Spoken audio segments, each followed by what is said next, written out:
Before we get into this episode, there's something that might be of interest that I wanted to tell you about. Scene and Heard, who run this podcast, have been asked by Scotland Food and Drink to undertake a strategic review of the Scotland Food and Drink Excellence Awards. Now, these Excellence Awards have been going for almost 20 years and are a huge mainstay of the food and drink sector. But it's time to ensure that they're still relevant. So if you have ever been involved in the Scotland Food and Drink Excellence Awards, or even if you've ever had an opinion about them, we would love for you, please, to complete our survey.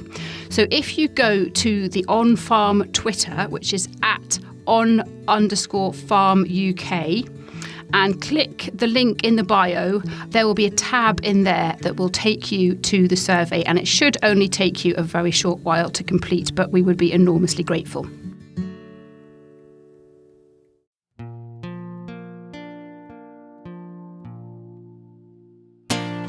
Hello and welcome to our latest On Farm. I'm Anna Davis, and perhaps the first thing that will be apparent this week is that for 1 week only we have switched up our intro music. Want you to hear me out. I want to scream and shout about all the things you've said and done to put me down. I'm gonna sing my heart out. This is a track called Regina George by 17-year-old Kirriemuir singer-songwriter Katie Nicholl. By the cruel words, don't want to escape your mouth. I'm only gonna take. Now, you might wonder why we're playing Katie's music this week. Well, it's not just to wake you up. It's because Katie is one of literally thousands of people across rural Scotland who've benefited over the last 30 years from support from the LEADER programme. The LEADER programme offers grants and support to communities for their rural development. Katie produces a lot of her music in a recording studio in Angus, and that recording studio has been funded by the LEADER programme. You can't be Regina George and expect to survive. And that's really the whole theme for today. We're paying tribute to LEADER and all that it has delivered to communities across rural Scotland in the last 30 years. It's actually pretty much exactly 30 years, actually, because it was put in place by the European Commission on the 19th of March 1991. The story, however, is a little bit bittersweet, though, because LEADER, as an EU-funded initiative, will no longer be available to Scotland because of Brexit. It's not completely clear yet what will be put in place instead of it, if anything, but there is interim funding from the Scottish Government for projects halted by COVID-19 up until the end of 2021. That's there while everyone awaits clarity on any replacement scheme from the UK Government at Westminster. We will speak shortly with someone who's been involved in decision-making around LEADER since the very first early days, and he will give us a brilliant overview of its impact and the legacy that it's left. Also, we've got 4 examples from all over Scotland of the variety of different LEADER-funded projects. We'll spend a few minutes hearing from the first one of those now. My name is Brian Jones. I'm the project manager for a LEADER-funded project called Connecting in Communities, which is based over in South Uist Scotland in Dumfries and Galloway and an area called the Glenkens. I'm Chris Jowsey. I work with Brian on Connecting in Communities, the LEADER-funded project, and I'm generally responsible for volunteers and activities. The Smiddy's been an absolute godsend for the project. It's a rebuild. It's a multi-use space, it's a gallery, it's an office, it's a meeting room, it's an artist studio, it's got an outside space. We've now got a fantastic, nice new car park. There's going to be electric bikes based here, electric vehicle charging points, and it's just a really nice building to be in. It's got this high vaulted ceiling, we've got this mega big screen. People who didn't really want the big screen now want to book their meetings in here so they can use the big screen that they didn't want. So fantastic. One of the reasons we moved to the Smiddy, we had problems with capacity where we used to run the project at a place called the Cat Strand. The whole place was just taken off, and it was all based on getting folk together socially, and whether you really did much Tai Chi or you just came along and met your friends for an hour, then had a cup of coffee, or you just came to the men's shed and put the world to rights for an hour or two and stop those who want to do any work. That was great, because that was the whole ethos of the project, connecting and just getting people together. Without saying you were doing it, you were combating the rural and social isolation which is rife in communities like ours. Yeah, we've sort of overcome those problems, and I think for me, it's just great fun for us. We just love seeing the folks get involved.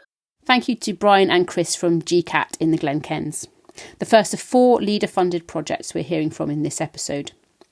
I say 4 projects, but actually that's not quite true, because I actually am a recipient of leader funding as well, myself and my husband. We have just completed refurbishing some outbuildings here on our farm in East Lothian to convert them into shared office space for people to rent. Our experience of leader, whilst the application was a toughie, has been incredibly positive, and we wouldn't actually have been able to do the project if it wasn't for the support of leader. So hugely positive and grateful to them. The acronym LEADER is actually a French phrase, Liaison entre Action de Développement de l'Économie Rurale. I hope I haven't mangled that too much. It's quite a long time since my French A-level, but effectively it means links between activities for the development of the rural economy. The aim of LEADER was to do better for rural communities by being bottom-up rather than top-down in its decision-making, to hopefully better meet the different local needs of different places. Now, time to introduce our main guest, who is Peter Ross. Peter is the chair of the Dumfries and Galloway Leader Group. He also chairs the meetings when all different leader groups from around Scotland get together. When we spoke, Peter told me he's very familiar with the project, the GCAT, on his patch in the Glenkens area of Galloway. The project is quite interesting, really quite interesting. There's part of it that's a heritage project from way back, so it's had leader funding over the past 2 or 3 programmes. And they've managed to get a really good facility in Bhàgh. I can go tell a wee story about Bhàgh. I'm a forest manager, and on a wet day, everyone went into the Smiddy to stand beside the forge and dry off. Oh, to get warm, yeah. Yeah. So that's a long time ago. So I was delighted that this had happened. There's people are working together. It's very much about giving people the opportunity for communities and people and businesses to come together and do something for mutual benefit. And that's what all leader projects are about, essentially. But can you tell us a little bit about the history of leader? So how did it all come about? What's the origin of leader, and why was it created? In Scotland, it was created as a pilot way back. The thing about leader, my words about leader, is that it allows people to do things within a structure in an experimental way. So, and the wee anecdote that I tend to use about this is if two people up a glen want to do something, leaders should be there to help them, even if it fails. The main thing about it is that it's local people coming together to apply through a guided structured programme for funding to do what they think is best for their community. So leader doesn't tell them what to do, it just guides them round it. And the figures are quite astounding. There's 573 projects being supported in this programme alone.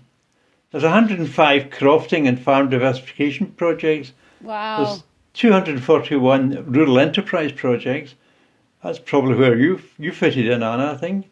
Yes, we did. But the other one is 115 cooperation projects, which is a key function of leader. It's a requirement to do cooperative projects. For a £63 million spend, it's brought in £70 million in match funding. For every pound spent on leader, it's £1.12 from other funds.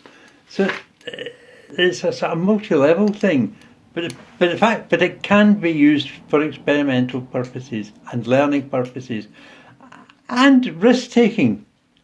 Leader has always said this: it has to be innovative, and there is always a risk involved, and that's another key one. And small grants do make a difference. We were asked in Leader 2 days if we would support Wigton in Dumfries and Galloway being Scotland's national book town. And we handed over £10,000. It was into a pot, They won the thing. And it's more or less got an international status now. Well, yes, 25 everybody 25 knows. years later. Exactly. Yes. Everybody knows that Wigton is Scotland's book town. And I think that kind of sums it up, because this episode is all about the legacy. As you said, Leader has been going since 1990, 91-ish. That's like 30 years. You've got 500 and more projects just in this round. You've talked there about cooperation, about enterprise, about community. There's a huge legacy there. And you touched on it. You know, my husband and I on our farm are recipients of Leader funding. It was a lengthy and difficult application form to fill out, but ultimately we were successful, and our project wouldn't have been able to happen if it weren't for that funding. We've created office spaces for the local community, literally just opened last week, and we've created something that meets the need of the local community. And I guess, you know, that's ultimately what every project does. There are so many people in rural areas who, as you say, they've got an idea, but they're just maybe not able to bring it to life without some sort of external funding. And that's where the Leader legacy comes in, really. Now, I know it's difficult to talk about the future, Peter, because we don't really know quite what it holds. But one of the reasons why we're talking about the legacy of the Leader programme today is because it is coming to an end, because we're no longer part of Europe, and it was a European initiative. So we don't know what's coming next. But what do you think needs to come next? What would you like to come next? The legacy of Leader is that there are 504 volunteer members of LAGs in Scotland. Now that's a huge, and they've aggregated it as 2,567 years of experience around rural affairs. Wow. For me, it's the legacy of community-led local development is something that needs to be there, you know, and in rural areas. And the one thing that Leaders got, I think, that other funders don't have is a local development strategy. Because the local development strategy delineates and measures out the needs for their community, you know, and sets it in a regional and national policy framework.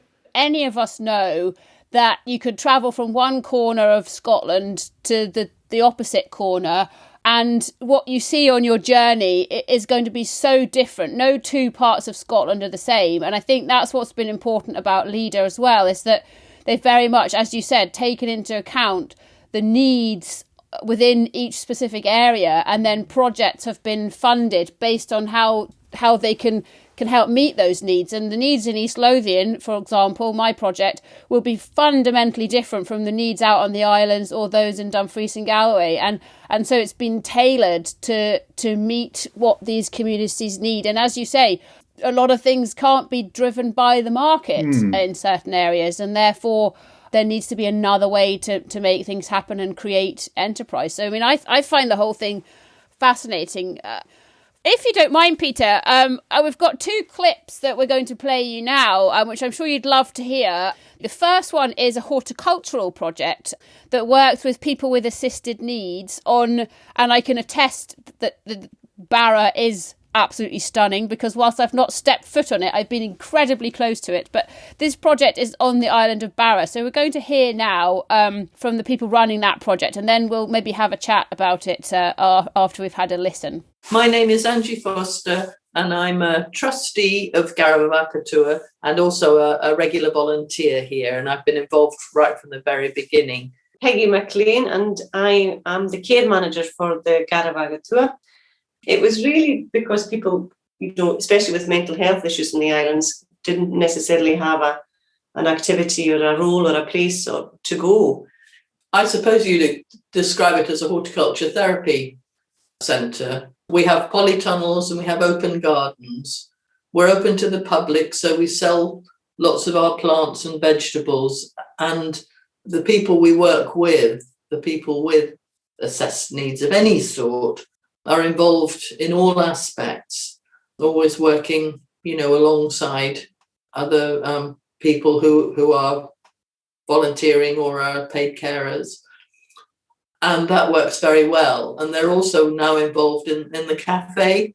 And so, gives them a real way to interact with the public and to learn skills. They're taking orders and waitressing, helping in the kitchen. It's they're very involved. Originally, the first leader funding, it helped us actually sort of get garden managers that were able to sort of concentrate on delivering a very high quality project, and as well as involving people in the volunteer side of things. The second tranche of leaders funding was specifically for a new facility. So, we wanted to make sure that the Gàradh was as accessible to everybody, regardless of what their needs were. And the new build, we were working in 3 different venues, which made life very difficult. We had a sort of craft and activities of daily living centre, a day centre, in one place down in the main village. Then we started a little cafe, which was in a local community hall. And then we had our horticulture therapy garden, which was where we started and then expanded. So they were all in different places, and the venues were used by other groups. So we were always having to set up and clear up, and it was a nightmare. So now everything is under one roof, and it's absolutely fantastic. Mm-hmm. It's going to make life so much easier, and it's very attractive as well. Yeah, Peter, I just started to jot down when I was listening to that clip all of the words that kind of came to mind in association with that project. And I've got education, well-being, activity, creativity, community, business. It kind of covers everything, doesn't it? Because it reaches out to the community in North Bay and Barra. I know Barra quite reasonably well. So therefore they decided that they needed something like that, because bringing all these things together and a meeting place where people can meet and learn and move forward and get that support is great. That's what Leader can do. Other grant bodies, I'm sure, can do the same, but Leader is, for me, the application of first resort, for any project, because once you get your money, you've got it. Sometimes with other funders, and the other funders then get trust and support, because they know that if Leader's involved, it's rigorous. The one thing I noted down was volunteers and volunteering. And again, it ties back to social democracy or social enterprise in rural areas. You cannot measure it economically. The volunteers that are there doing this stuff and the people that are getting the benefits from it, it's the whole ethos of Leader. It's local people doing something that brings the local area benefit. You've summed it up there, Peter. And I think the volunteers and support are 2 words that I hadn't jotted down in my big list there, but I definitely should have done. Let's have another listen to another clip. This time, South Uist. This is really intriguing me because it's a multimedia facility and a croft. And I think those 2 concepts, I'm dying to know how they fit together. So we're going to have a listen to another clip, and then we'll maybe again chat about the legacy of this project as just another example. I'm Beatrix Wood. I run TrixPix Media, which is a production company based on South Uist. And I'm a filmmaker and writer and artist, and the studio is also based on a working croft. So I'm a crofter with a beef suckler herd.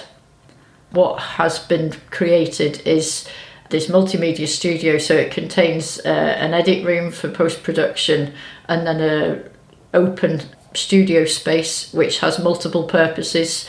I paint in there, I photograph, I film. And also we've held things like in the community, we hold the grazing meetings for the township there. It's also been converted into a small scale studio cinema, so that we've had like preview screenings of films that have been completed, and then there's an archiving and storage area, and obviously spaces for keeping all the equipment, and when people come to work with me, it also means we've got different areas that different jobs can go on at different times. And the proximity of the studio to my house and to the barn it's been really fundamental in terms of being able to manage animals, like at calving time. Meanwhile, they're working, you can keep a close eye on things, everything's around a yard, and the idea was to have created a modern steading, and that's very much, what has happened. This project was eligible for leader funding because it was developing the creative industries on the Western Isles, and that was one of, I think, 5 areas that were targeted by Outer Hebrides leader. Primarily, our box was ticked by creative industries, but it also has an element of diversification in it. I absolutely did not want a studio that was 10 miles away from the croft or from where I live, because of the hours that I work, because of the way that crofting often requires you to be on site doing something fairly urgently. It also, this project happened in an area that's called the Middle District of South Uist, where there's very little else. So that by having the studio here, it's added a sort of cultural diversity to it as well, and it's enabled us to network with other organisations. We've employed them people throughout the Western Isles in order to complete commissions.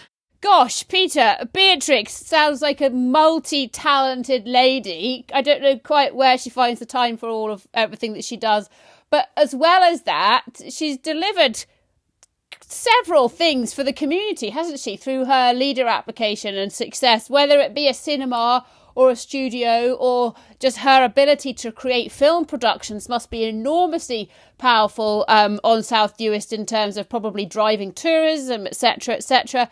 It's pretty phenomenal, isn't she? Yeah, absolutely. Yes, it's tremendous. It's for me, it's a rural community enterprise. It's keeping her there, and it's doing all this stuff for the community. It's absolutely inspiring to hear.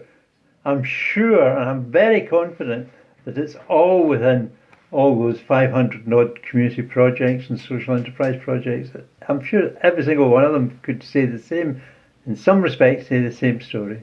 What's also kind of hitting home and inspiring for me is, we've used the word legacy quite a few times, but I think quite rightly so, because Beatrix and her facility are going to be there in 5 years' time, 10 years' time, and longer. And all of these projects, yes, there might be one or two that for unforeseen circumstances are forced to fall by the wayside, but the majority of these projects will be here. Yep. Some of them will outlive us, and they'll be here for generations to come. And so that investment that you talked about earlier through all of the leader programs is just going to continue to reap rewards for many, many years. And I think that's what we need to keep our rural communities going. That's right.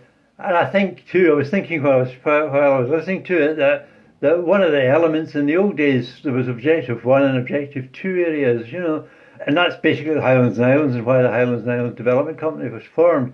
They always had a social element, so their funding was a bit more relaxed.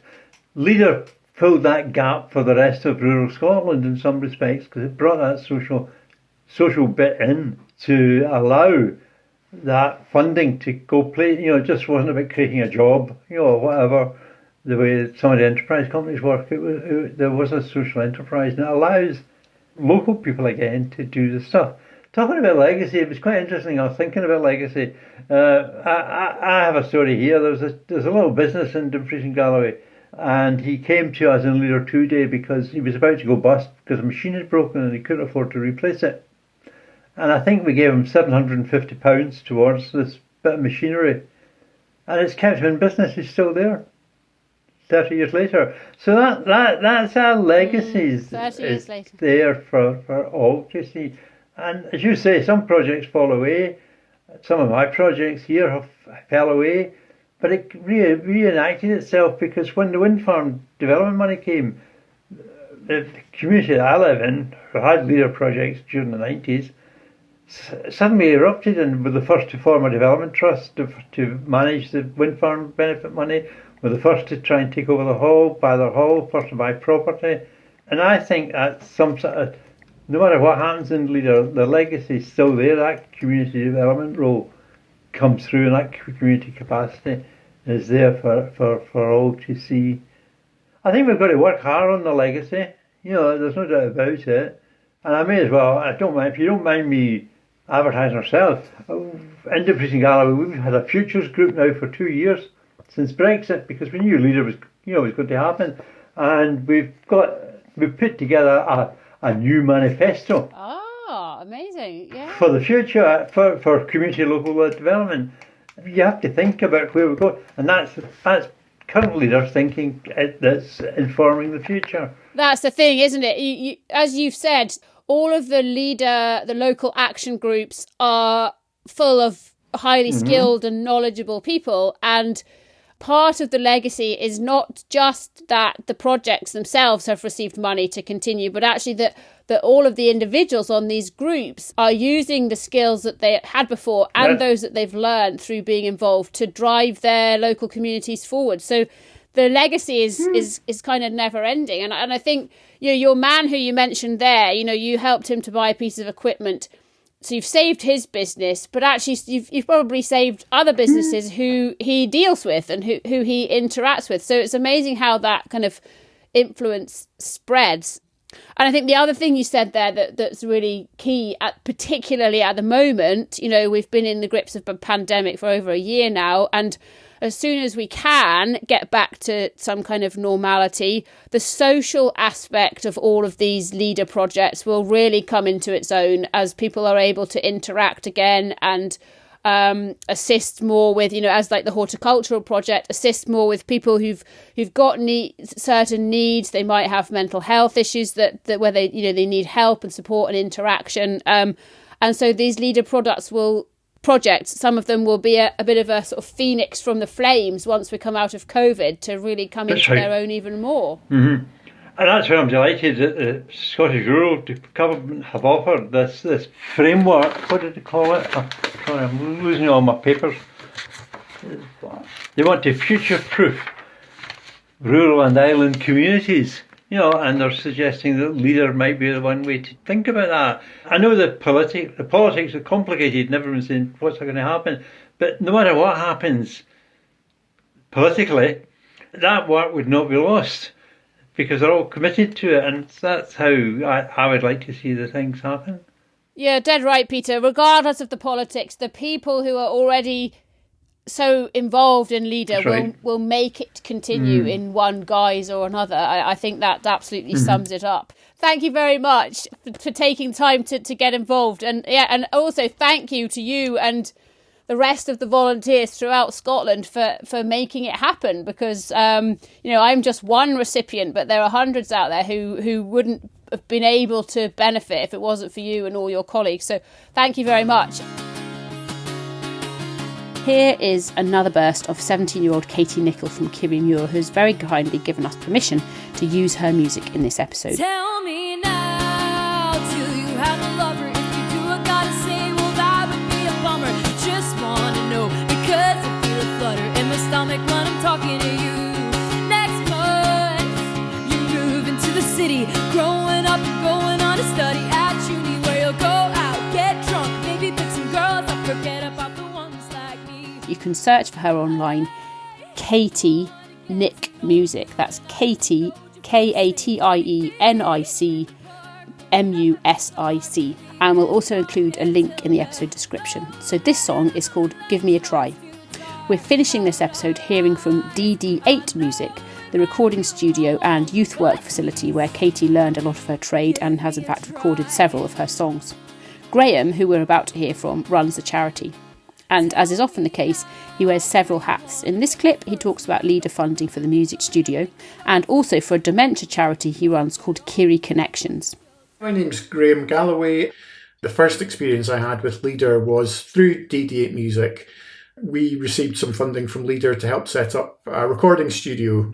And it was really that funding that allowed us to grow as an organisation to the extent that in the year before COVID hit in 2019, we held probably one of the most important events of the year annually in the town. So we do a music festival every year, And the last year we held it, the economic impact assessment for that calculated that the festival generated around £500,000 for the town, which for a small town is quite a substantial boost to the local economy. You know, we're carrying out that youth work, which has continued over the past year. We've been working remotely with our young people, and, you know, we've been doing a lot of work around young people's mental health. And a lot of the feedback we're getting is that the young people, you know, they really rely on what we're offering them because it's been an incredibly difficult year.